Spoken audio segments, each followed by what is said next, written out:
Okay, we go. Recording, Wonderful. I see the sign. So hello, everyone. This is the Center of Excellence that wanted to interview Mountainview Elementary School. We're very lucky and happy to have both Sophie Lapointe, the principal, and we've got Nadia and Brenda, the two teachers that are there at the elementary school. We wanted to interview them and talk about the idea of teachers following their students for next year, considering the whole situation with COVID. And so, Sophie, we wanted to know, how did this idea come about? Where did this come from? Well, actually, end of March, beginning of April, we were all confined, and I was already thinking about next year, not knowing anything about the end of this year and the next year, how would it be? And I was just juggling with the ideas of maybe just changing some people, teachers around. And at some point I was thinking, with this situation, we don't even know if we're going to finish the year with the students. What if teachers, it came out, just what if teachers are following their students? I know as a teacher in the previous, years, I know what looping is about, and I know how good it is when we start a year and we already know our students. So for me, it kind of came as obvious to what if my teachers would go with their students, knowing the students, not knowing anything about the situation, even the grades. At some point, it's not the academic that is important, especially at the beginning of the year, it's the attachment, and try to bring down the anxiety. So it kind of came through my mind, and I remember in one staff meeting, Zoom staff meeting in April, I don't remember the date, I remember just throwing it as a bomb. I just asked my teachers, please, I was thinking about what if you are following your students next year, not knowing how we're going to end this year and what next year would look like. So I just threw it out there and say, just think about it. I'm just throwing it out there. Let's wrap up the meeting, not say anything. But then after that, I did call every teacher, like I do every year. Usually I meet with every one of the teacher, asking them what they would prefer, and actually they had a form to fill out. So I after throwing that bomb, like what if you are following your students, some teachers have been doing it, but some teachers not really. So anyway, after they fill out the form, I called them one by one and we discussed. I took the time to discuss their concerns and what they wanted and how they feel good about it. And after all these discussions, I was able to kind of make a decision. So as of now, 80% of from grade 1 to grade 5, of course, grade 6 teachers cannot loop with their students in high school, but from grade 1 to grade 5, 80% of my teachers have agreed to loop with their students. And so Nadia and Brenda, who are here, as teachers yourselves, what would you say would be the advantages of moving forward with your group? So maybe I'll start with Nadia. Well, I think it brings some stability.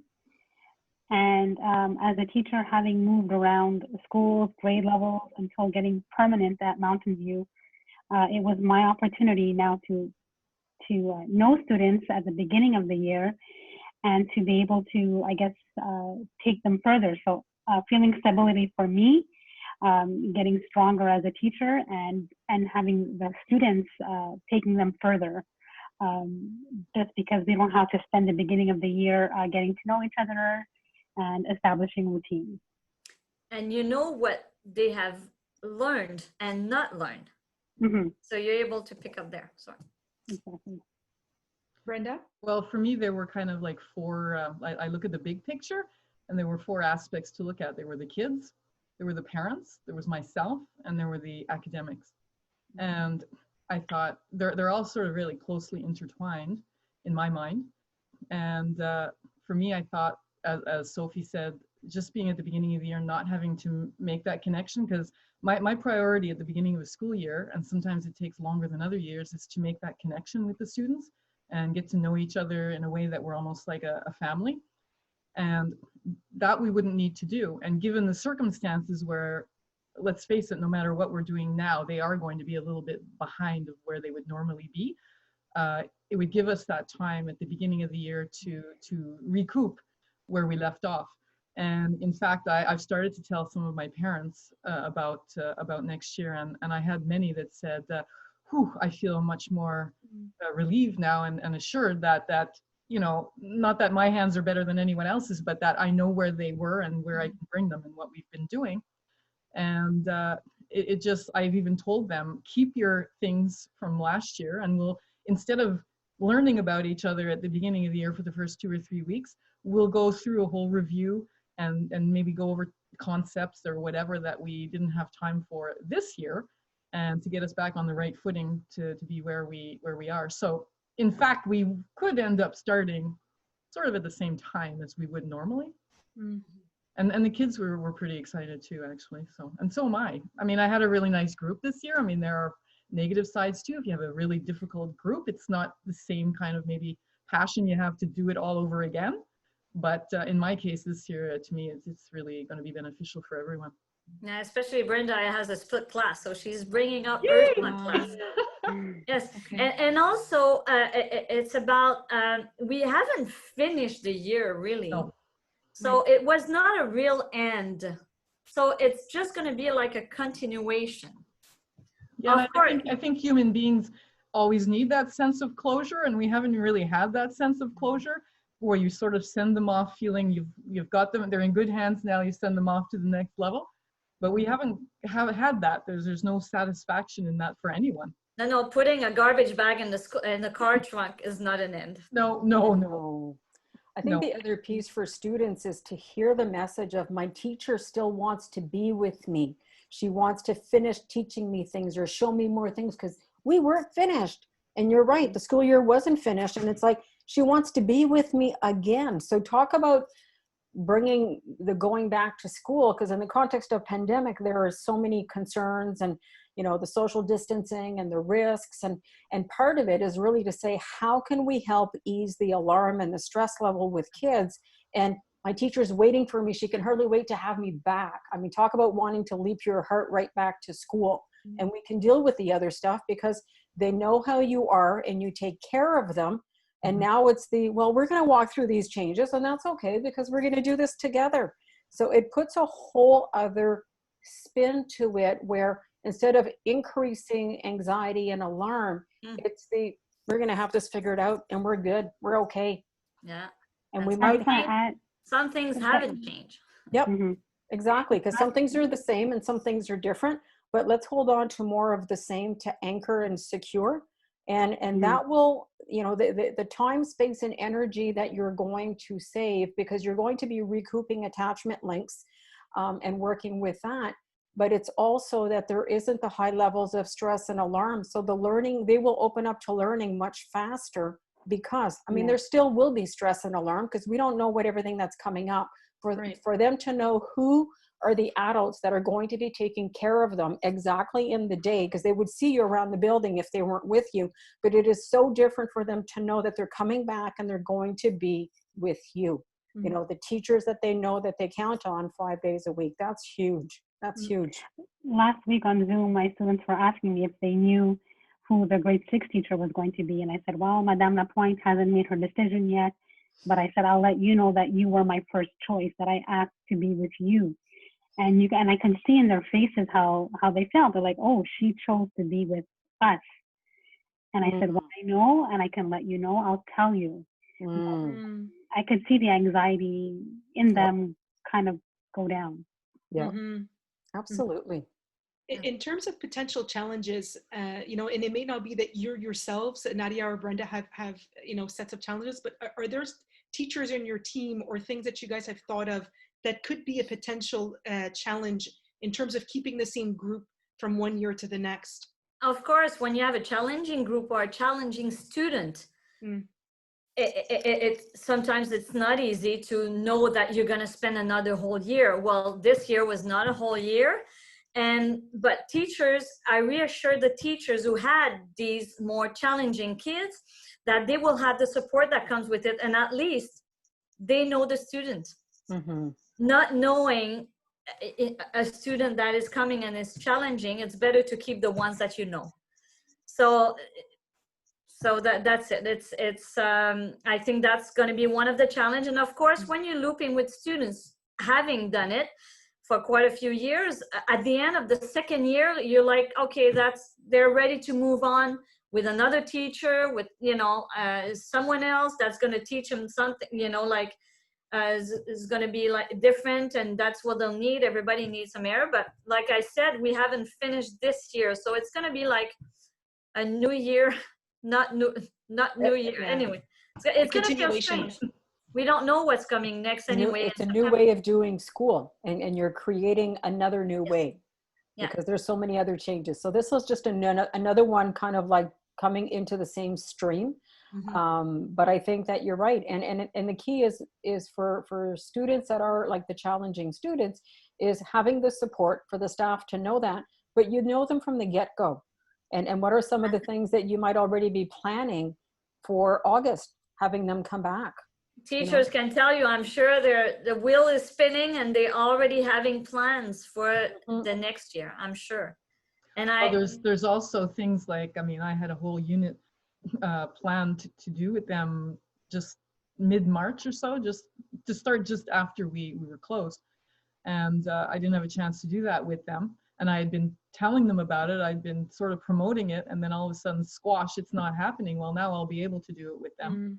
And maybe even in a more interesting way in some ways, because they're all going to be older and different levels. So, look at it that way. I think there are many advantages to not looping too, because I think it's important that children learn to adapt to different people and ways of doing things. Otherwise, they get really stuck, and it's hard to move forward. But in this situation, especially, I think all around, I said it's a pretty good idea. And that was the general message from most of the teachers, saying for next year, yes, and we'll revisit. But I'm sure that some of them will be trapped in, oh, you know what? I like it. I want to stay. So we'll see. We'll manage next year. Is there concern? Is there concern about picking up a whole new curriculum? I do understand, the importance of the attachment, and that you guys will start off, because it's, pandemic situation, and it's different, that you're not going to be starting the year right away with perhaps a new curriculum, but at some point during the year, your teachers who are currently doing a certain grade will now have to be adapting to teaching a whole new curriculum. How do you guys feel about that? Well, I kind of believe that every year, no matter whether there's a pandemic or not, we sort of bring the students from where they are. And even though there's certain curriculums to follow, it would be wrong to not sort of bring them from where they are, each step of the way. So for me, I don't see it as a big problem. I think that's what teachers do. We bring them from where they are. And if you don't, that's a disservice to them, because you're skipping all kinds of steps in between. Yeah, and most of the teachers had taught the other level. Okay. I did grade 2-3. I'm going to have a 2-3. I taught grade 2-3 many years in a row.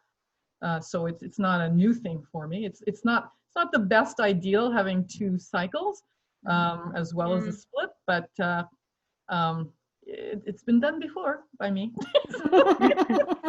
Everything is possible. I always tell them, we're going to get through this.